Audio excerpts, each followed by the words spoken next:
2020. What a year, right? Nobody, I don't get into predicting the future or anything like that. But if you were able to predict 2020, why'd you stick around? That's like you read the tea leaves and all of a sudden say, nah, I'm leaving. Or maybe you read the tea leaves and were like, I must be reading these tea leaves wrong.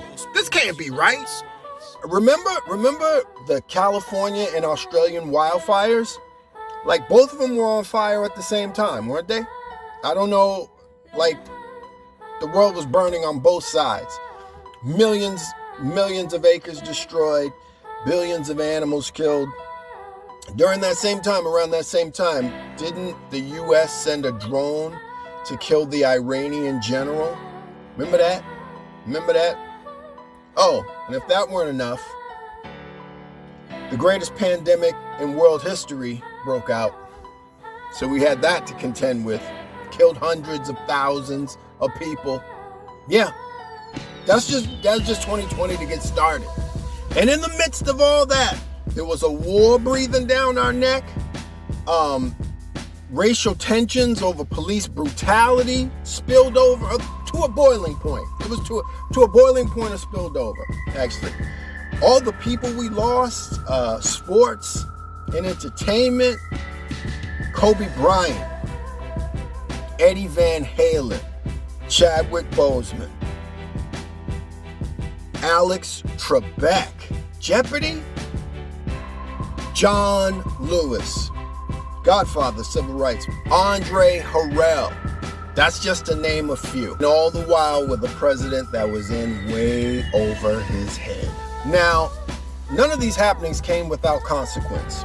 There's been an overwhelming effect on our physical and mental well-being, and it seems people are less polite, more confrontational, and expressing frustrations in a myriad of ways. Not to mention the financial setback it brought to so many people that were already living check to check. The various quarantines and lockdowns continue to worsen our already fragile mental state. The levels of interactions with people were lessened, and we had to look at the same old boring faces every day. I mean, I hope you like the person you're living with, because that's it. And how many times can you tell your kids, oh, of course you're cute. Of course you're my favorite.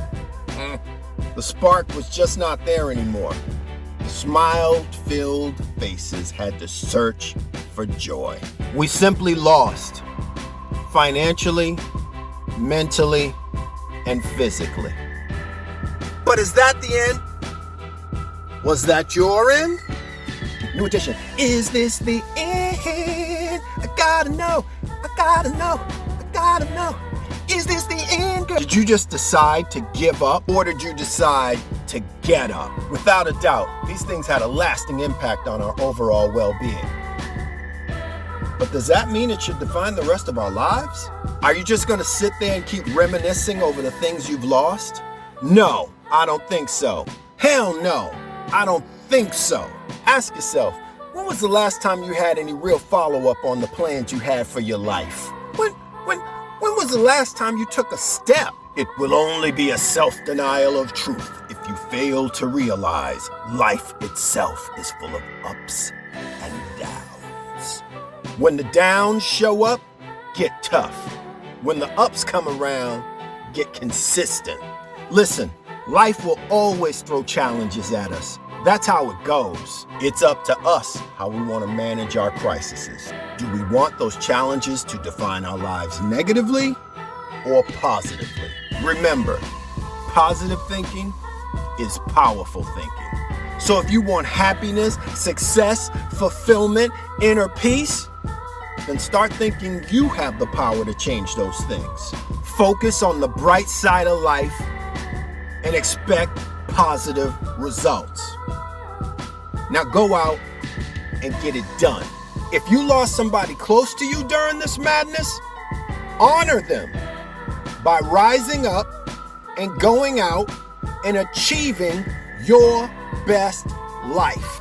Achieve the success that they wanted for you and that you want for yourself. You are an extraordinary being. You're gifted, You're powerful. You're a fighter. You're strong. You got everything you need because you are amazing.